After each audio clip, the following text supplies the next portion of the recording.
Welcome back to the Deep Dive. Today, we're embarking on, well, a really foundational journey, I think. We're diving deep into a period of incredible intellectual energy, the classical period of Chinese philosophy. That's right. We're talking about the era from roughly Xunzi or Confucius up to Han Feizi. It's a period that overlaps quite a bit with the Warring States era, a time of chaos, yes, but also immense philosophical innovation. It really is. This is when we see the emergence of the major schools that shaped East Asian thought for centuries. Confucianism, Daoism, Moism, legalism. They were grappling with fundamental questions about society, ethics, governance. Absolutely. And our goal today is to explore something of a paradox within these schools. Given how focused they were on achieving political order and cultivating moral character, you'd expect them to have really detailed theories of knowledge, right? Epistemology. Exactly. How do you build a stable society or become a good person if you don't have a solid theory about what truth is or how we know things? It seems essential. But if you look closely, especially comparing it to, say, ancient Greek philosophy, it's generally agreed that these classical Chinese schools didn't prioritize developing systematic, abstract theories of knowledge in quite the same way. You don't find treatises dedicated solely to defining justified true belief or the nature of semantic truth itself. Not in that explicit theoretical way, which leads to the paradox. How could systems so concerned with the right way to live and rule seem relatively uninterested in the theory of knowing that right way? But here's the twist, and this is key for our deep dive. Just because they didn't build abstract theories doesn't mean knowledge wasn't important. It was incredibly important. Vitally important. But its importance was almost entirely instrumental. Knowledge wasn't pursued just for the sake of knowing. It was a tool, a necessary means to achieve practical ends. Like what? Like ending the chaos of the warring states, alleviating widespread poverty, fixing what they saw as serious ethical failings. Ultimately, it was all geared towards answering the big question: how do we live well in the world together? So epistemology was a handmaiden to ethics and politics. Precisely. And to really grasp how they use this instrumental idea of knowledge, we need to look past the single common Chinese word zi, often just translated as knowledge. We need to see the different functions knowledge played in their arguments. Okay, so we're going to unpack 5 distinct ways these thinkers conceived of and used knowledge. The first 3 will probably sound familiar from other philosophical traditions. Right. We'll talk about skill knowledge knowing how, then propositional knowledge knowing that, and objectual knowledge knowing by acquaintance. But the last 2 are where things get really interesting and perhaps uniquely characteristic of this classical Chinese focus. Yes, these are the action-oriented types, motivational knowledge knowing to act. And finally, applied knowledge knowing how to act effectively in specific situations. Sounds like a great framework. Let's start with that foundation of action, skill knowledge. Okay, skill knowledge or knowing how. This is the classic distinction often credited to Gilbert Ryle in the West between knowing how to do something like, say, ride a bicycle. Versus knowing that something is true. Like knowing that a bicycle has 2 wheels, propositional knowledge. Exactly. And in the classical Chinese texts, this idea of knowing how, knowing a skill or a craft, is maybe the most visible form of knowledge discussed. And the Confucians, interestingly, took this concept beyond just practical crafts. They used it to talk about the ideal person, the Xunzi. They did. There's a wonderful little story in the Analects, Book 9, Passage 2. Confucius is in a place called Daxiang, and someone there makes a comment, sort of a backhanded compliment. What did they say? Something like, wow, your master Confucius is really great. He knows so much, but, he hasn't really made a name for himself in any one specific skill. The classic jack of all trades, master of none critique. Too much theory, not enough practice. Kind of, but Confucius's response is brilliant. He turns to his students and asks, almost playfully, okay, so which skill should I take up? How about charioteering? Or maybe archery. Fine, I'll take up charioteering. Sounds a bit sarcastic, maybe. A little, perhaps. But the philosophical punch is significant. He's implying that the Xunzi, the person of exemplary moral character, possesses a kind of fundamental flexibility and competence. Meaning? Meaning that if they choose to apply their moral discipline and focus to almost any skill, they can excel at it. The core moral cultivation is transferable. So it's not about being a master charioteer already. It's about having the underlying potential rooted in moral development. That's fascinating. It makes moral skill a kind of meta skill. That's a great way to put it. It suggests that deep ethical grounding, the discipline, the clarity, can translate into effectiveness in many different areas, maybe leadership, strategy. Or even just navigating daily life effectively. But they didn't think this skill just appeared out of nowhere, right? It wasn't automatic. Oh, definitely not. Both Confucians like Mencius and Xunzi were very clear. Acquiring skill, whether it's a craft or moral virtue, requires serious, dedicated effort and training. Mencius had that line, didn't he? About the carpenter. Yes, in 7b5. He says, a carpenter can teach you the rules of the craft, the compass and the square, the measurements, but he can't just give you the skill itself. The feel for the wood, the intuitive judgment, the physical dexterity. Exactly. That comes only from the apprentice's own hard work and practice. And Xunzi really doubled down on this need for effort, didn't he? He had a somewhat sterner view of human nature. He did. Xunzi believed humans naturally lean towards self-interest, so achieving moral skill and excellence is tough. It requires constant effort, particularly in following Lai ritual propriety and cultivating Yi righteousness or appropriateness. He even quantified the benefit, saying something like, effort in following ritual and righteousness yields double the return. That's the line, even one amount of effort will get back twice as much. It highlights both the difficulty and the immense payoff. You're not just learning a skill, you're fundamentally transforming yourself and contributing to social harmony. The effort reshapes you. Now, while skill was clearly important across the board, different schools value different kinds of skills, right? Yeah. Based on their overall philosophies. Absolutely. Take the Mohists. They were intensely practical, focused on utility and the material well-being of the people. So for them, valuable skills were things like Things directly useful for civilization and survival. Making clothes, building boats and carts, basic technologies that improve life, reduce suffering, make society function. High utility was their benchmark for worthwhile knowledge. very pragmatic. How did that contrast with, say, the Confucians, especially someone like Xunzi? For Xunzi, while practical skills weren't dismissed, the most important skills were those contributing to moral cultivation and social order. He famously championed the skill of music. Music, not just entertainment. Far from it. Xunzi argued that music enters into people deeply and transforms people quickly. He believed it could produce joy, instill discipline, and crucially, guide people towards correct ethical conduct. The skill of performing or even appreciating music properly was a tool for moral education. So even a seemingly aesthetic skill like music Yeah. served a higher ethical and political purpose. Always. Which brings us to maybe the most famous illustration of skill knowledge in all of classical Chinese thought. The story of Cook Ding in the Zhuangzi. Ah, the master butcher. Indeed. The story describes him carving up an ox for Lord Wenhai, and his movements are just sublime. Effortless, rhythmic, perfectly attuned. Zip, zip. He slithered the knife along with a zing.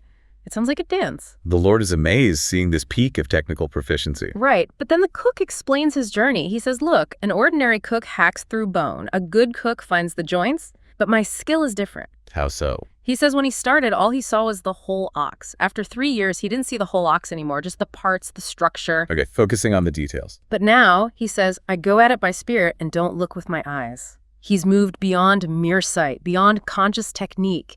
It's intuitive, flowing. Pure muscle memory. Or something more. Something more. This is where the Taoist element comes in.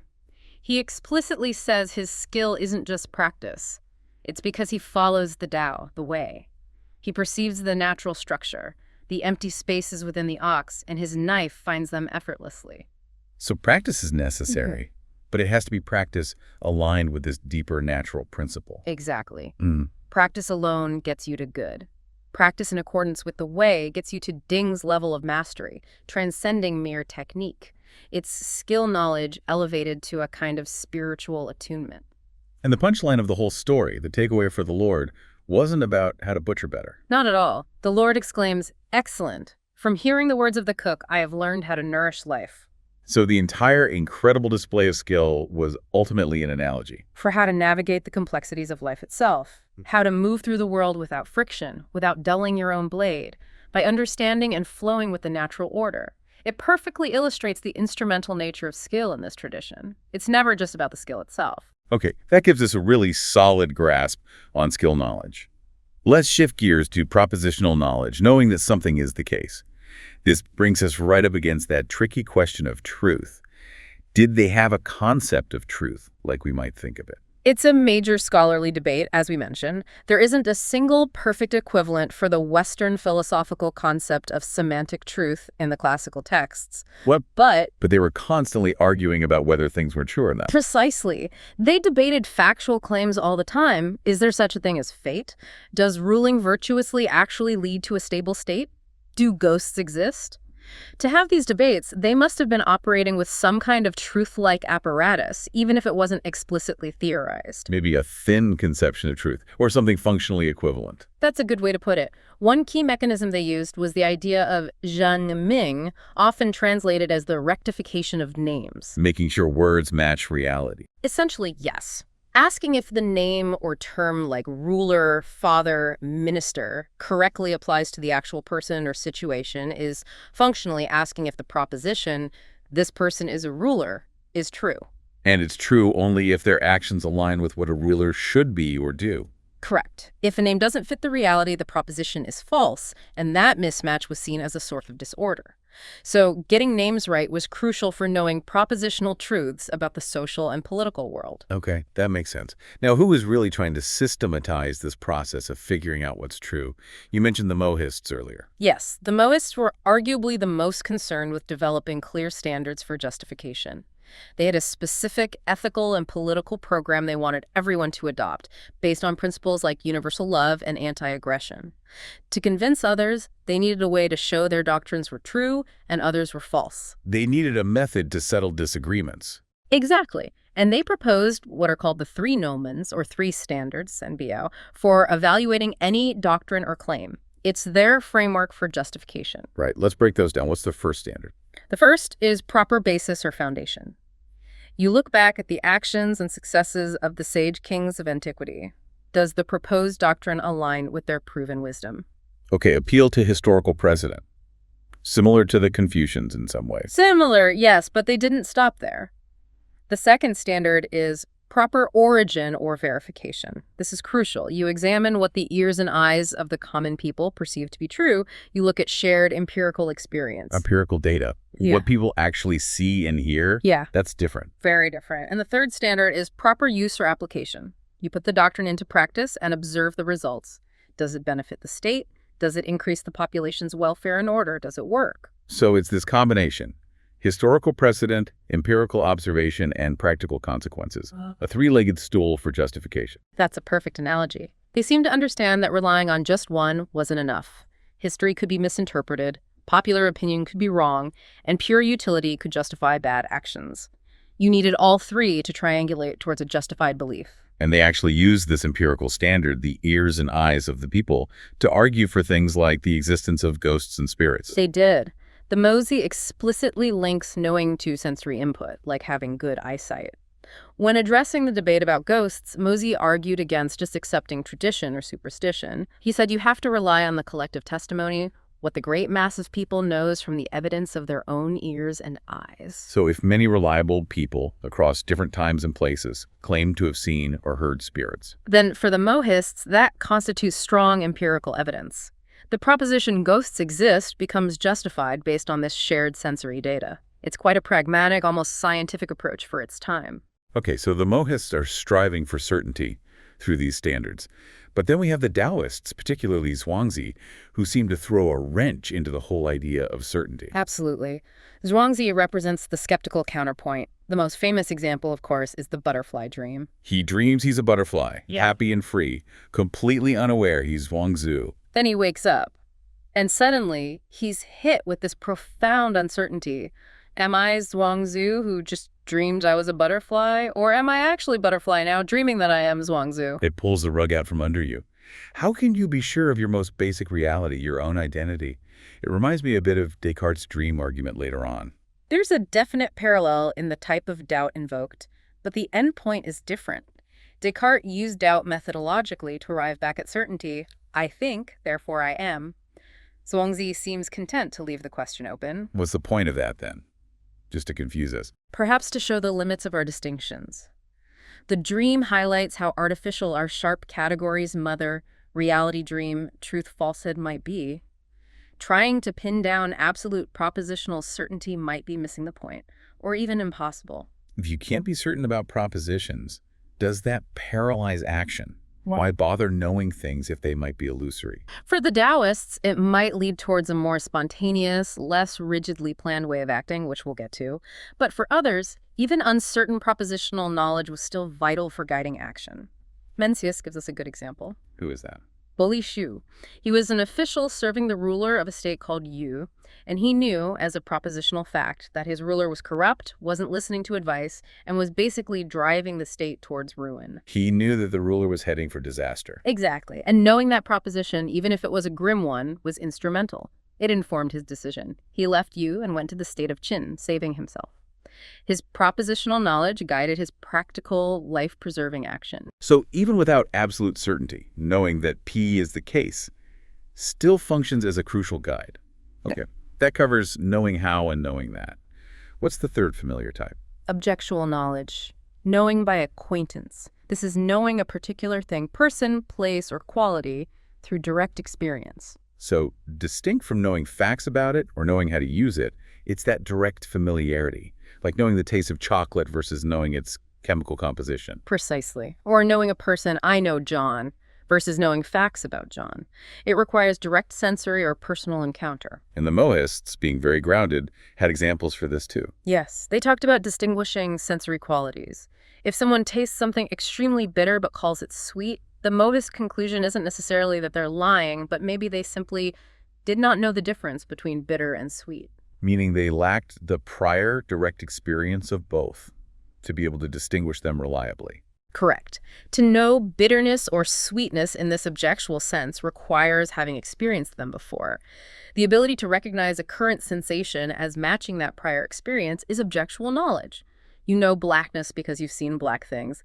You know sweetness because you've tasted sweet things. It sounds pretty basic, almost trivial. On the surface, maybe. But think about it. If you can't reliably distinguish basic sensory inputs, bitter from sweet, good food from poison, safe paths from dangerous ones, survival becomes impossible. And metaphorically, if a ruler can't distinguish good advisors from bad ones or beneficial policies from harmful ones, they lack crucial objectual knowledge needed for ethical and political survival.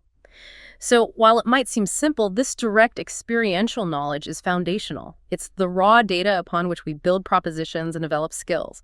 Again, instrumental for the larger goal of living well. Okay, so skill, propositional, objectual knowledge, they form a kind of foundation. Now we get into the really distinctive stuff, the action-oriented knowledge. Let's start with motivational knowledge. Right. This is where classical Chinese thought often diverges quite sharply from some Western traditions. We call it knowing to figure. Knowing to figure. What does that mean exactly? It means you don't just know that you should do something, figures being the action. You know it in a way that inherently includes the motivation to do it.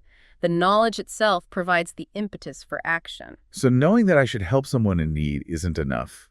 Knowing to help means the knowledge itself drives me to actually do it. Exactly. It presupposes the propositional knowledge, I should help, but adds this crucial motivational component. For many of these thinkers, there was a very tight link between genuine knowledge and action. The idea being, if you really knew, truly understood that something was the right thing to do, you would naturally be moved to do it, barring, say, physical inability or maybe a conflicting, stronger motivation. That's the core idea. This became much more explicit later with Neo-Confucians like Wang Yangming and his doctrine of the unity of knowing and acting. He used the analogy of seeing something beautiful or smelling something foul. How does that work? The moment you see the beauty, knowledge, the love or appreciation for it, action motivation, arises simultaneously. The moment you smell the foul odor, knowledge, the aversion, action motivation, is immediate. Knowing and acting are two aspects of the same event. That really challenges the common experience where we feel we know we should do something, eat healthier, exercise, be kinder, but we just don't. It does. From this classical perspective, that gap suggests the knowledge isn't genuine or complete. If you truly deeply knew the benefits of exercise in this motivational sense, the failure to act wouldn't happen so easily. We even use this logic implicitly, don't we? Yeah. Like when a parent says to a child who just hit their sibling, don't you know you shouldn't do that? Perfect example. The parent isn't questioning the child's ability to recite the rule, propositional knowledge. They're implying that the action, the hitting, proves the child didn't really know it in the way that matters, the way that prevents the action. The failure to act correctly reveals a failure in motivational knowledge. And Confucius himself seemed to use this as a standard for judging his students. You mentioned Yan Hui earlier. Yes, the case of Yan Hui in the Analects is telling. Confucius initially observes Yan Hui in class just listening, never questioning, never disagreeing. Confucius worries, thinking, "Ooh, he isn't helping me, he looks stupid." He wasn't showing the outward signs of intellectual engagement? Right. But then Confucius says he observed Yan Hui's conduct outside of class, in his private life, and he saw that Hui consistently, effortlessly acted in perfect accordance with the teachings. Ah, so his actions were the proof. The definitive proof. Confucius realized Hui is not stupid after all. His quietness wasn't lack of understanding, it was complete absorption. The knowledge had become motivation, had become conduct. For Confucius, true learning wasn't about clever debate, it was demonstrated in how you lived. Xunzi seemed to echo this too, right? About learning entering the heart and manifesting in action. Yes, Xunzi described the learning of the exemplary person as entering through the ears, fastening to the heart, spreading through the limbs, and becoming manifest in action. It has to permeate the whole person until knowledge is action. Okay, if knowledge is so tightly bound to motivation and action, then having the wrong kind of knowledge, the wrong beliefs, must be incredibly dangerous from a political perspective. Absolutely critical. This is where Mencius becomes extremely concerned about competing doctrines, particularly those he attributed to Zhuangzi, often seen as advocating egoism, and Mozi, with his universal love, which Mencius felt undermined family obligations. He saw these alternative philosophies as genuine threats. As existential threats. In one passage, 3b9, he argues that if these perverse doctrines aren't stopped, they block the path of true morality, Confucian morality for him, and the consequence is catastrophic. He says something shocking, like leads to animals devouring humans. He does. When sage skings cease to arise, perverse doctrines and violent deeds spring up, leading to a situation where beasts are led to devour men, and men will devour one another. How does a philosophical error lead to that? Through the failure of motivational knowledge on a societal scale. If people adopt what Mencius sees as wrong ethical beliefs, bad Z, their motivation to act according to true familial and social duties collapses. He says, what arises in the mind will interfere with policy, and what shows itself in policy will interfere with practice. So wrong thoughts in leaders lead to bad policies, which lead to bad actions throughout society, eventually causing total breakdown. That's the chain reaction he fears. It underscores just how high the stakes were for having the right kind of knowledge, the kind that motivates correct ethical and political action. Knowing, too, was essential for a functioning, humane society. Wow, okay, that's a powerful concept. This leads us to the final type, applied knowledge or knowing how to. How is this different from the skill knowledge, knowing how we started with? It builds on skill knowledge, but adds a crucial layer of adaptability and responsiveness. Knowing how fillers means you don't just possess the general skill, but you can successfully apply it across a range of specific, often challenging or unexpected situations. It's about dealing with variability. Exactly. Karen Lai calls it knowing to act in the moment. Think about riding a bicycle again. Knowing how to ride is the basic skill.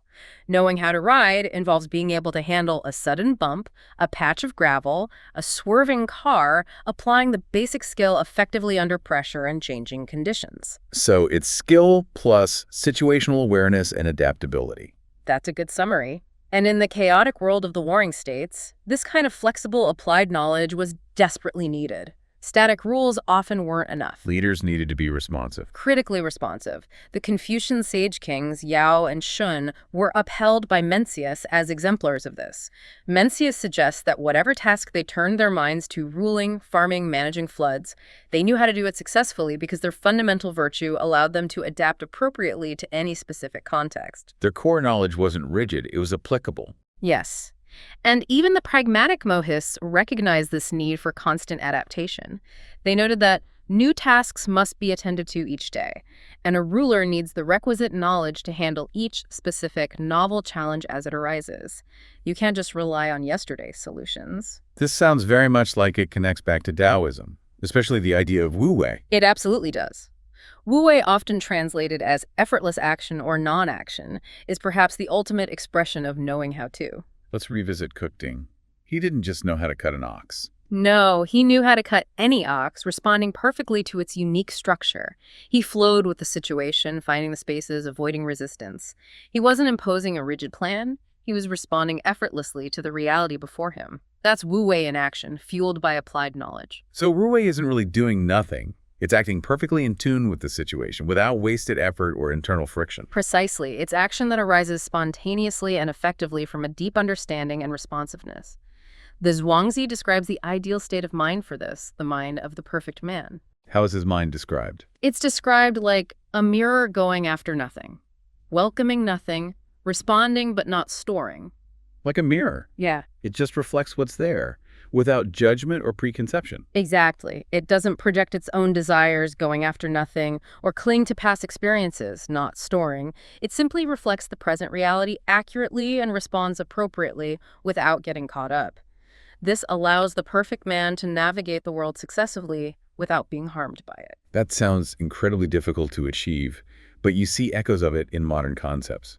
Maybe like athletes being in the zone. That's a very apt comparison. When someone is in the zone, their actions are fluid, spontaneous, highly effective, and seem to bypass conscious, deliberate thought. They are responding perfectly in the moment that's applied knowledge at its peak. And interestingly, even the Confucians, who emphasized rules and structure much more than the Daoists, still demanded this level of consistent, responsive application. Yes, even someone as rigorous as Xunzi. When he talked about skills like archery or chariot driving, he wasn't impressed by occasional success. He said someone who misses even one shot in 100 isn't truly good at archery. Why such a strict standard? Because true mastery, true applied knowledge, isn't about hitting the target under ideal conditions. It's about hitting it consistently, regardless of wind, distractions, or pressure. It's about reliable application in variable circumstances. And for a ruler? For ruler, Xunzi said they needed to grasp the binding thread of the way, the core principles of good governance. Only by mastering this core understanding could they effectively respond to changes and apply those principles flexibly to the endless stream of specific problems they faced. Without knowing how to apply the way, ruling effectively was impossible. So, across these different schools, despite their disagreements, there's this shared emphasis on knowledge that translates into effective, adaptable action in the real world. That really seems to be the common thread. If we pull back and look at all 5 conceptions, skill, propositional, objectual, motivational, and applied, the overarching theme is instrumentality. Knowledge wasn't explored primarily as an abstract philosophical puzzle. No, it was investigated and valued because it was seen as the essential tool for solving the pressing problems of their time. Political chaos, social disorder, ethical confusion, human suffering.